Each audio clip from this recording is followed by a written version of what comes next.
Om Namo Bhagavate Vasudevaya. Om Agyan Timirandasya Gyananjana Shalakaya Chakshuran Militam Jena Tasmai Shri Gurave Namaha. Today we're beginning our reading of the Srimad Bhagavatam.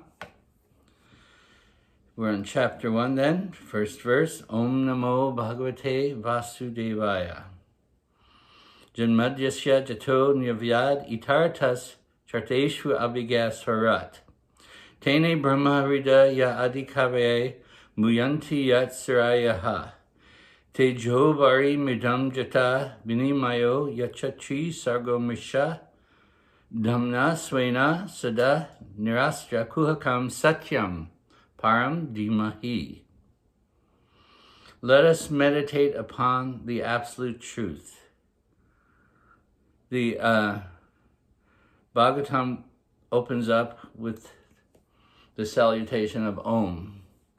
Then, identifying that Om in its personal form, says Om Namo Bhagavate Vasudevaya. We offer our respects to that Supreme Personality of Godhead, that Bhagavan, who is known as Vasudeva Krishna. And we are studying this Bhagavatam, Satyam Param Dhimahi. Dhimahi is a reference to the Gayatri Mantra. And so the idea is that the study of the Srimad Bhagavatam gives us the highest knowledge of the absolute truth. It is a study in the wisdom of the Vedanta Sutras, which is capsulized in the Gayatri Mantra that one chants every day, and that the Brahmins chant every day. And it is the very personalized form of that transcendental sound vibration Om. Satyam Param Dhimahi. Let us meditate. Dhimahi means to meditate, and that is the key word to the Gayatri Mantra, Dhimahi. And what will we meditate upon? Satyam Param. Param means the highest, Satyam, truth, that highest truth. And what is that highest truth? Om Namo Bhagavate Vasudevaya. It is the personality of Godhead, Krishna. Krishna's true Bhagavan Swayam. So the subject matter of the Bhagavatam is Krishna, and understanding the truth of Krishna, along with all of his expansions and incarnations, and the nature of that truth regarding the individual jiva, who we are in relationship with Krishna. What is this material world in relationship with Krishna? How has it all come about? Everything is explained in the Srimad Bhagavatam. In fact, Bhaktivinoda Thakur says, if all the books were lost of Vedic wisdom and the Srimad Bhagavatam remained, nothing would be lost, because it is like the encyclopedia of all Vedic wisdom. Let us meditate upon the absolute truth. Janmadyasya jataho nyavyad itaratas charteshu abhigasvarat. That supreme truth, Krishna, is the cause of creation. Janmad. It all began with him. Anadir Adir Govinda Sarva Karna Karnam. He is the original cause of all causes. He is the supreme one from whom everything else manifests. Anadir Adir. He is the supreme origin of everything that exists. He is the cause of creation, maintenance, and destruction of this universe. As such, he is the cause of all causes, Sarva Karna Karnam. Material and efficient cause. He is the knower of all objects. Abhiga, he is completely self-aware. That is, everything is an extension, we'll say, of his own body, just like we may be aware of our body. This whole creation and everything that exists is a part of God's body. So he is completely aware. He knows every living being, also being in the heart as our super soul. He knows us. He knows his creation. Nothing is unknown to him. Abhigat Swarat. Swarat means he is the supreme independent. we are all dependent on a cause. Like our birth comes from mother and father. Everything has a cause, and then there's an effect. But Krishna is transcendental to all cause and effect. He is the original cause from which everything manifests, and which the entire creation is maintained and ultimately destroyed in his various guna avatars, Brahma and Shiva, like that. So Janmadhyasya Jataha is also a reference to the Vedanta Sutra. Let us come to understand the nature of the supreme truth. The Vedanta Sutra states in the very beginning that let us come to understand the nature of that truth, highest truth, Janmadhyasya Jataha, who is the source from which everything else has come. So in studying the Veda and Vedanta Sutra, it is all meant to understand that supreme absolute truth, Godhead himself, which is described here, capsulized within the Bhagavatam. How the Bhagavatam became composed, that will also be described as we read along. After Vyasadeva compiled the Mahabharata with all dharmic codes and everything, something was not quite yet complete. He felt something incomplete, and his guru, his spiritual master Narada Muni, instructed him what was required. A greater focus on that supreme personality from whom everything else exists. So we'll read about that within this, the text of the Srimad Bhagavatam. So he is the knower of all objects. He is the only independent being.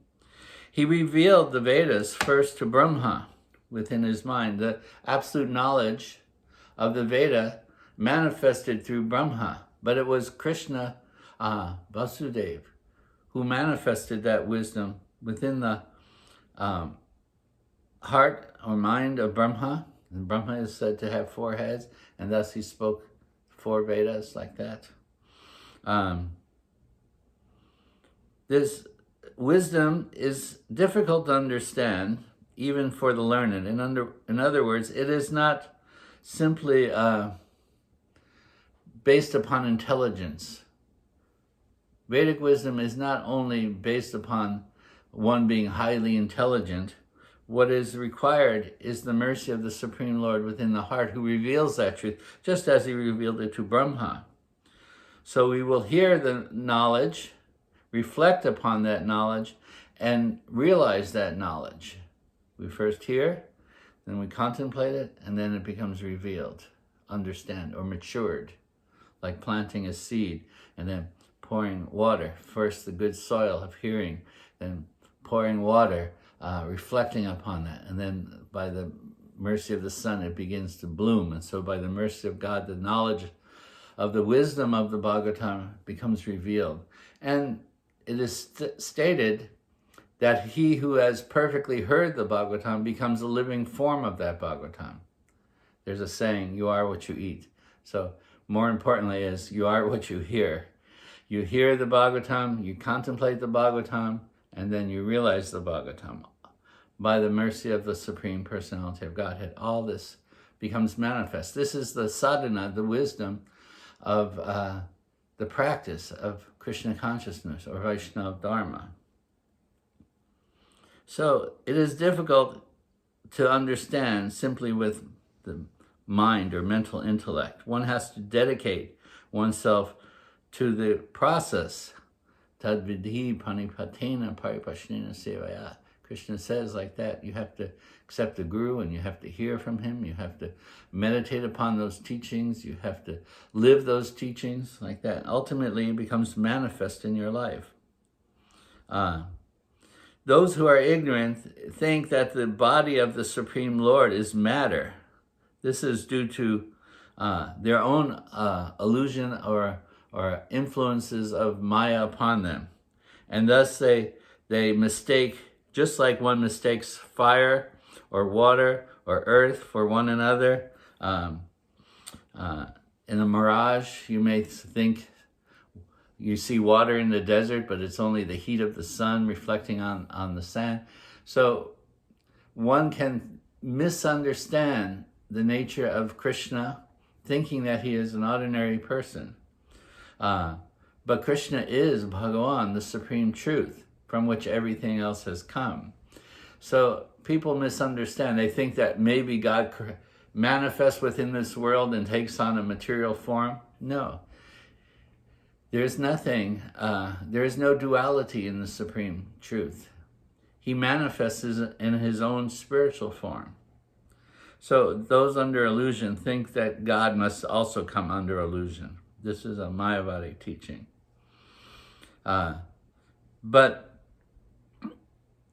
Who negates all false arguments regarding his existence. But this Bhagavatam will negate all false arguments regarding his existence by the possession of transcendental knowledge and understanding his own transcendental, Krishna's transcendental, inconceivable form. This happens by the strength of the devotees experiencing him through the Lord's own Swarup Shakti. It is the experience, ultimately, of the Supreme Lord, which manifests through the hearing of the Bhagavatam. So this is a great mystery of the Srimad Bhagavatam. It is said that no other book causes this. We're going to read the commentary now. The commentary of Visvanatha Cakravarti Thakur. It is called Sarata Darshini, getting a vision, darshan, of that highest truth. He begins by offering his obeisances to Sri Chaitanya. The cloud of Sri Chaitanya has rained a sweet shower of mercy, producing a river of devotion to himself, where the jivas play like elephants in the Ganges. May that dark cloud of Lord Krishna, Chaitanya, made golden with a flash of lightning, illuminate the sky of my mind. He's offering his obeisances first to Sri Chaitanya, who delivered the highest truth of the nature of Krishna because he is Krishna himself, but has appeared in a golden form, reflecting the mood of Srimati Radharani. And therefore the highest reality of that supreme truth is revealed through him, the nature of Radha Krishna Bhav. He then says, I worship that one absolute truth, Krishna, who is eternal bliss and supreme consciousness. This is an interesting play on words. Shri Krishna, Chaitanya, Nityananda, Advaita. So, he says, I worship the supreme truth, Krishna, who is eternal bliss, Nityananda. He has manifest within this world, not only himself, but he has come in the form of Nityananda and Advaita. And so Advaita means non-dual, non-different. So he uses these three words, who is the eternal bliss, Nityananda, and Advaita, the supreme, Chaitanya meaning consciousness. I worship Krishna, who is eternal bliss and supreme consciousness, through the medium of Nityananda and Advaita, like that. They personified the eternal Bhagavatam, which is complete form of the Brahma Sutra, and its most embellished form, and who resides with eternal bhakti and the eternal devotees in the eternal spiritual abode. The book Bhagavatam is transcendental, and those who realize the Bhagavatam also become transcendentally situated. I take shelter of the eternal form, the name, and the qualities of Krishna known from the Bhagavatam.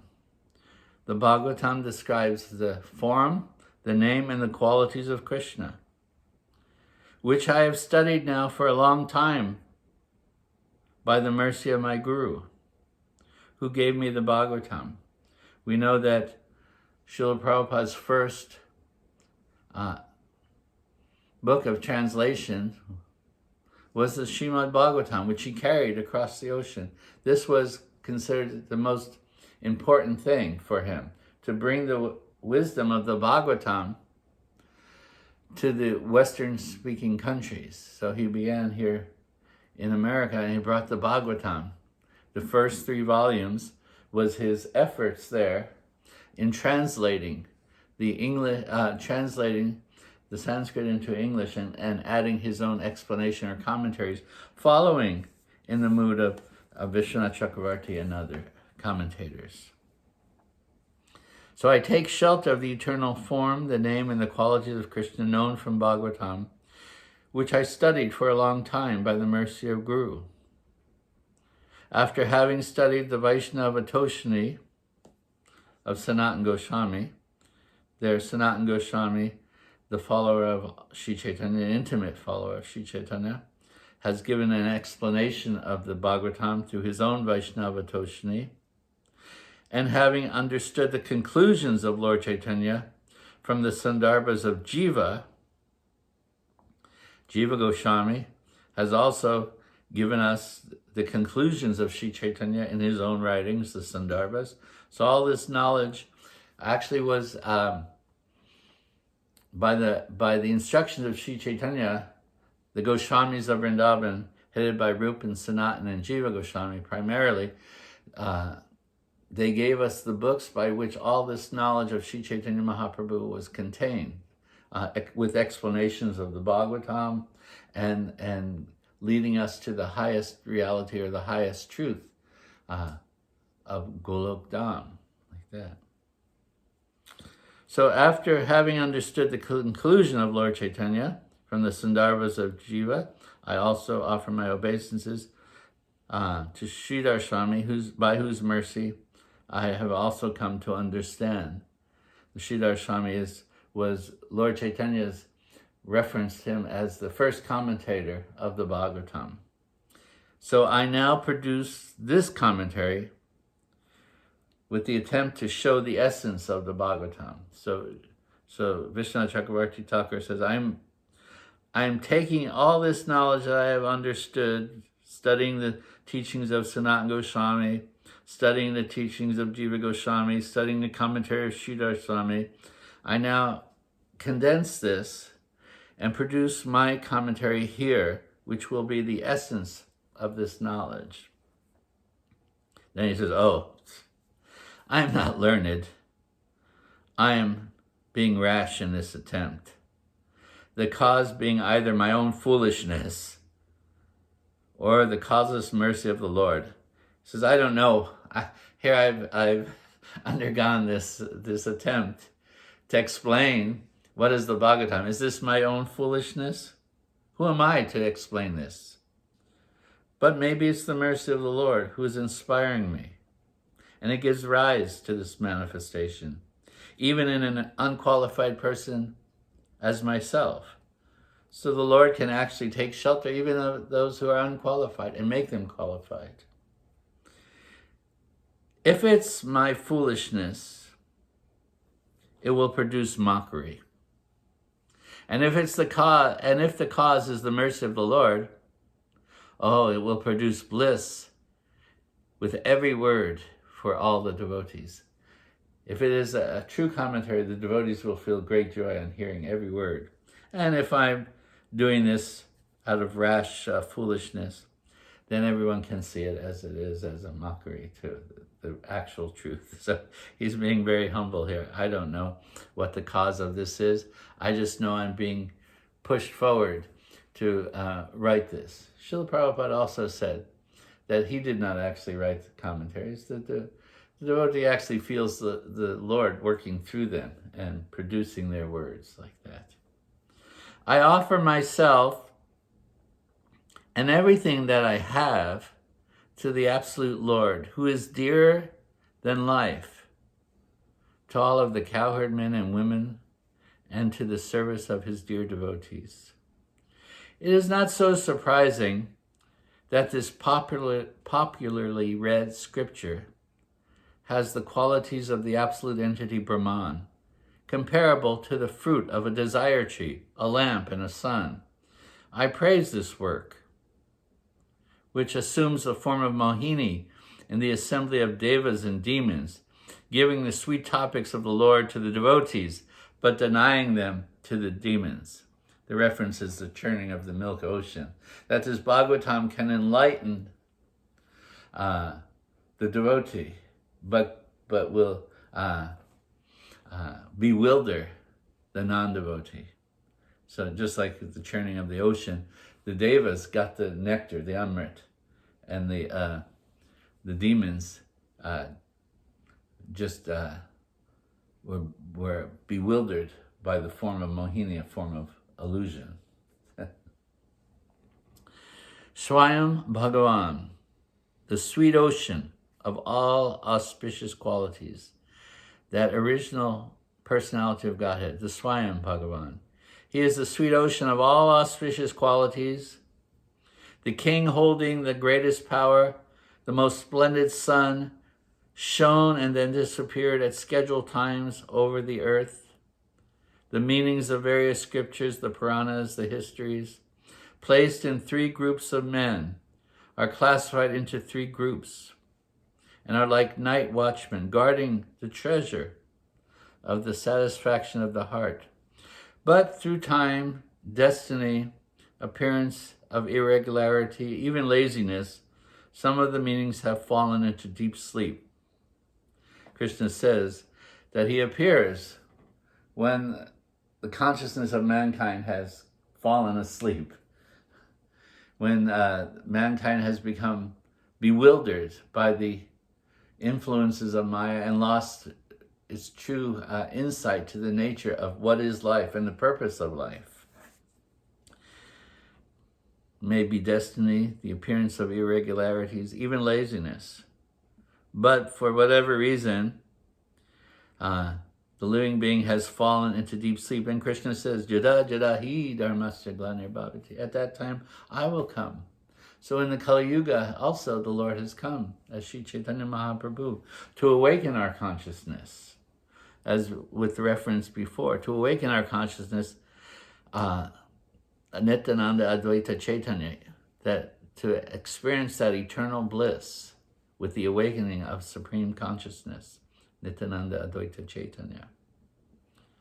Consequently, the great treasure, satisfaction of the hearts of all people, and the author of the works, have been stolen by those who have appeared like thieves and given wrong interpretations to those scriptures.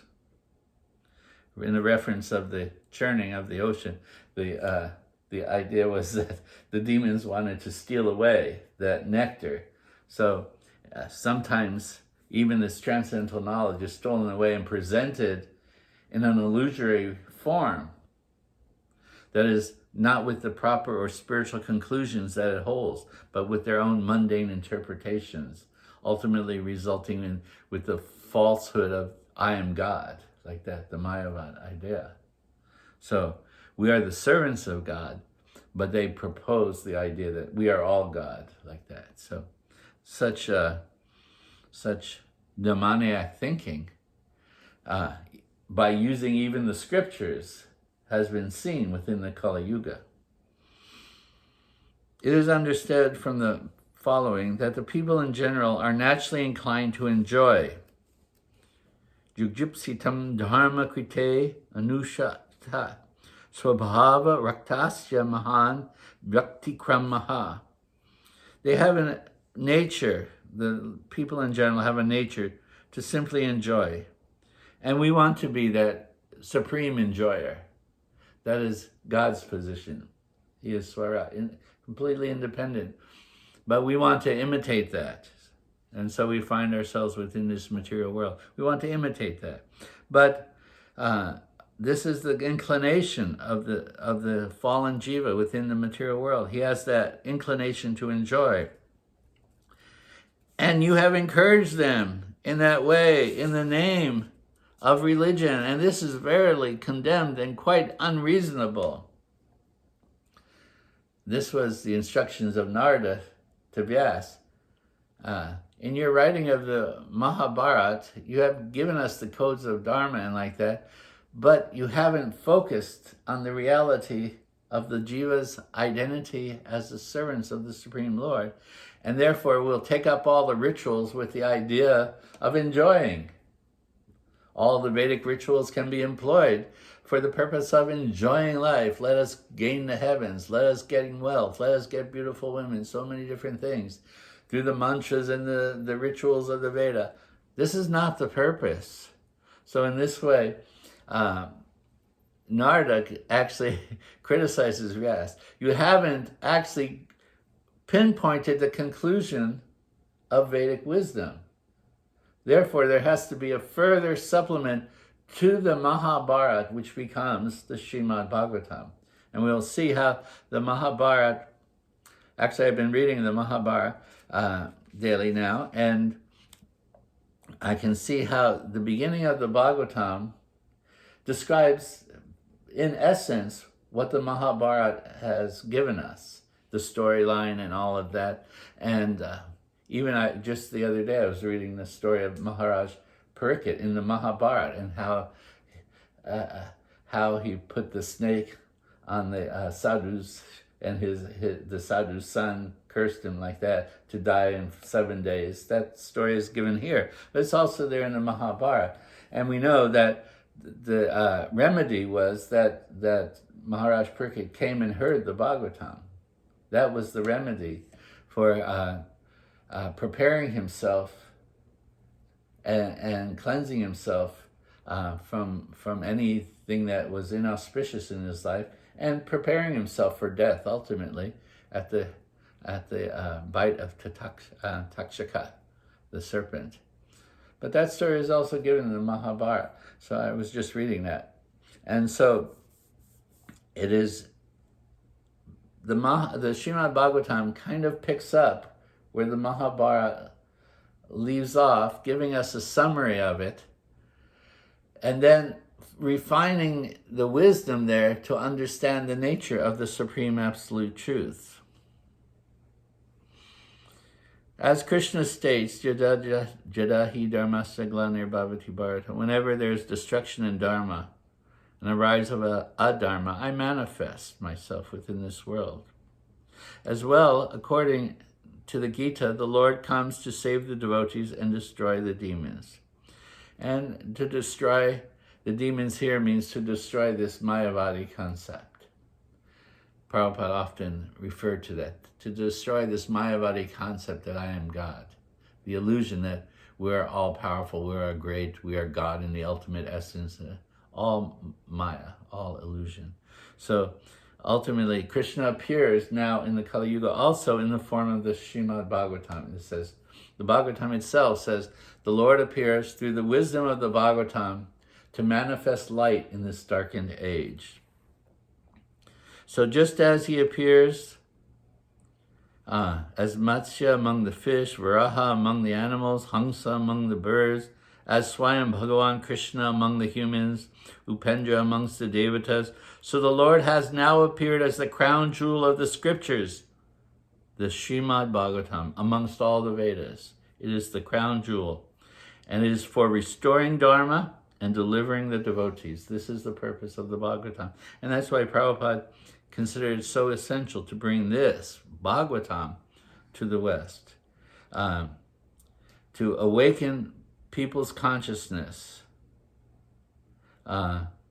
Krishna consciousness, by restoring Vaishnava Dharma and delivering the devotees. This Bhagavad Purana is therefore described to be as brilliant as the sun, and it has arisen just after the departure of Lord Krishna to his own abode, accompanied by religion, knowledge, etc.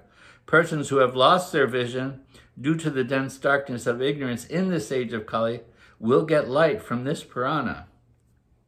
This Bhagavad Purana manifested just as Krishna, just like it says the sun sets, so Krishna left this world, the sun set. But the sun rose again in the form of the Srimad Bhagavatam, capturing the essence of Krishna here. And it is non-different than Krishna. This indicates that Bhagavatam is another form of Krishna, similar to the oneness of I and mine. Krishna and the book about Krishna, they are non-different. Thus, it bears no comparison with any other work. Krishna has appeared as the Bhagavatam through Shukadev and Parikshit Maharaj, and like the sun among the planets, it shines amongst the Puranas. It has 12 forms or volumes, Just as the sun has 12 forms for each of the months of the year, 12 months. So we go through, it's like that. The sun is rising and giving us the highest wisdom. With 18,000 verses like its leaves, it has appeared like a desire tree to fulfill the goals of the great devotees. Thus, Srila Visvanatha Cakravarti gives his commentary on the first sloka. He actually gives 5 explanations to the meaning of this opening verse. As he reads it and dives in deeper and deeper 5 times, he opens up the inner meaning of this verse. The standard meaning is like we just read, and that standard meaning is given there in Prabhupada's translation also. But in time we will also read each of his explanations, but we want to move along with the reading of the book. So next time we will start with verse 2. But in the course of our reading, we will also explore the different meanings that he gives to this same words, but the inner heart of the Vaishnava is such that he can bring out the essence, the highest essence, in stages. 1, 2, 3, 4, like that. Jai Gaur Premanandi Hari Hari Bol Jai. Grantaraj Srimad Bhagavatam Ki Jai. Shri Radhe Shyam.